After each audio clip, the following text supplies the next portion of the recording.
Throughout history, many questions have been left unanswered. After various tests, some of them have been eventually answered, but there's still a large majority that confuses researchers and scientists. There's one question that's managed to keep hundreds of scientists and researchers in suspense. Is there life beyond Earth? Along with the advances of technology and the evolution of humanity, more theories have been born and put forward to answer this question. Nearly every culture and religion have a different answer based on their beliefs, and as of today, scientists are working hard to get an answer for this question. One interesting topic that's gained traction over the last years is that of UFOs, and in the last decade alone, there's been no shortage of reports. One interesting report is that of the Trindade Island UFO. Brazil has been the region of a large amount of UFO sightings over the years. One interesting unidentified flying object was captured close to the island of Trindade. This object was witnessed from a Brazilian training ship at 12 in the afternoon. Going back in January 1958, the ship was participating in projects related to the International Geophysical Year. Different testimonies state that between 11 AM and 12 PM, a group of crew members were at the back of the ship when they noticed something strange. Immediately, all the people who were on the deck observed a strange flying object. It had the shape of a saucer and moved in an inconsistent way. The witnesses declared that unlike the flying ships that existed at the time, the object did not make any sound. Interestingly, it had a strange glow and moved fast in different directions.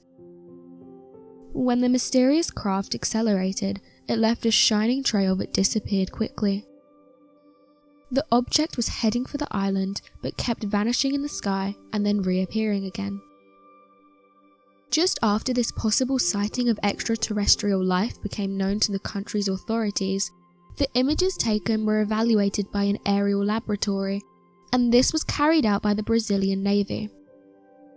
At the same time, the photographs were evaluated by various academic schools.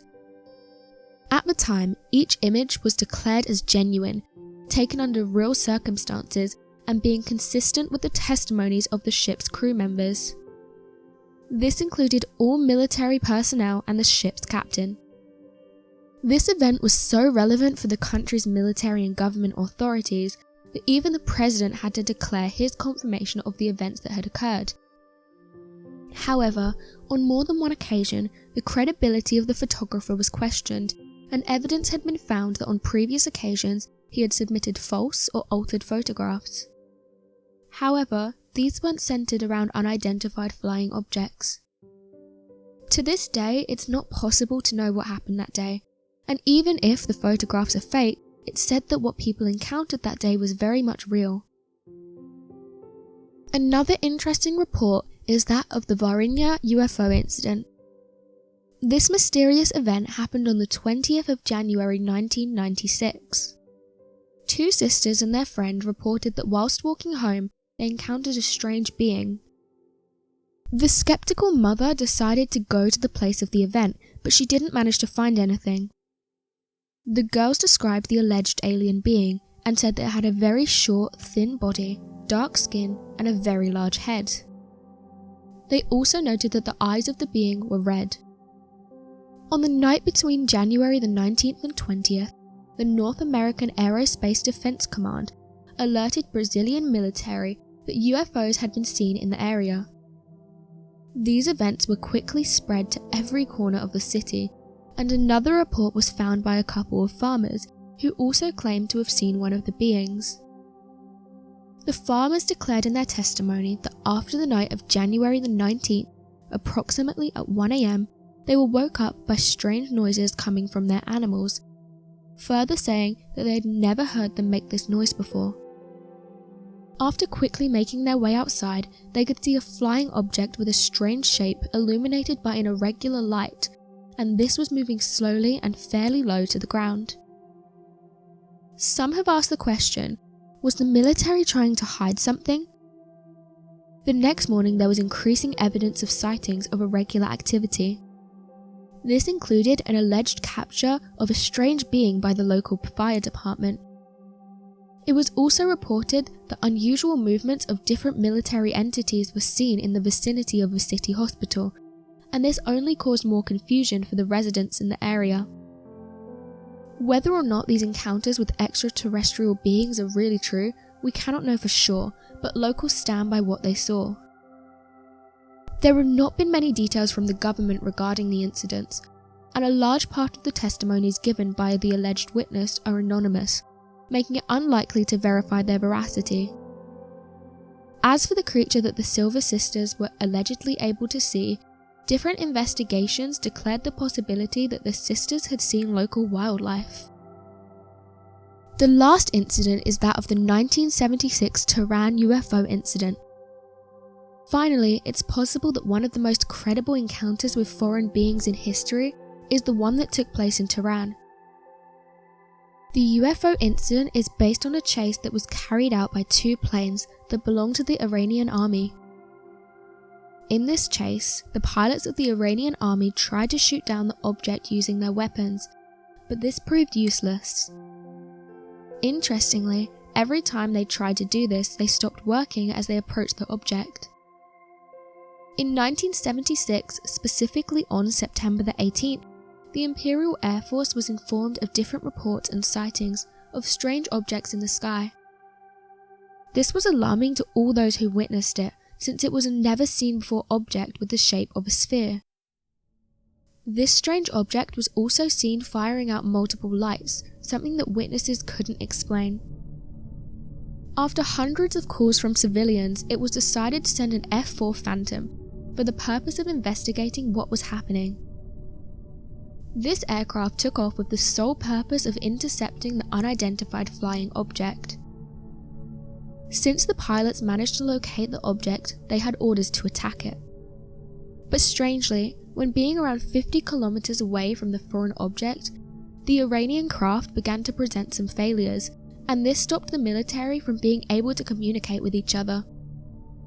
The pilots decided to return to the base, noticing that since they got away from the object, they recovered all normal functions of the plane. As expected, a second Iranian ship took off to identify the unknown object. Unlike the first encounter, the mysterious object began to make its way towards the plane, almost as if inspecting it. The pilot said that the craft in question was very bright, and that as it got closer, the brightness of the object stopped them from getting a good look at the craft. Not only did this craft come close, but it was reported that it released a drone-like object. This observed the plane and then returned back to the original object. The pilots felt that they were going to be attacked, so they decided to fight back. They noticed that the weapons panel was completely inactive, which was alarming when they were in the sky with something they had never seen before.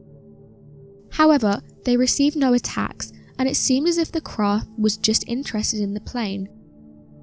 One of the smaller objects descended into the desert, and the Iranian plane was ordered to proceed. The next day, a search was conducted for evidence of the sighting, and whatever was found remains a secret. This has been recognized as one of the most reliable events or encounters with unidentified flying objects in history, due to the number of witnesses who were able to observe what happened. The main witnesses were different pilots of the Iranian aviation. Interestingly, the Pentagon has even got involved in the UFO phenomena. Back in 2007, the Department of Defense began developing a UFO research program. It was tasked with gathering information regarding unidentified flying objects and conducting research as to the observed aircraft and their origin. The research group were quickly budgeted with $22 million in support and a team comprising of military intelligence officials. Interestingly, many of the UFO cases that were investigated couldn't be explained. In fact, many of the researchers involved in the program regarded these UFO sightings and craft as having no earthly origin and displaying behavior that could not be explained.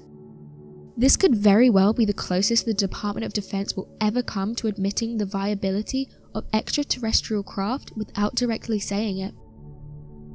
The methods used to determine whether or not these crafts were threats to national security circled around where these crafts were spotted, the technology the craft used, and its ability to be used in warfare.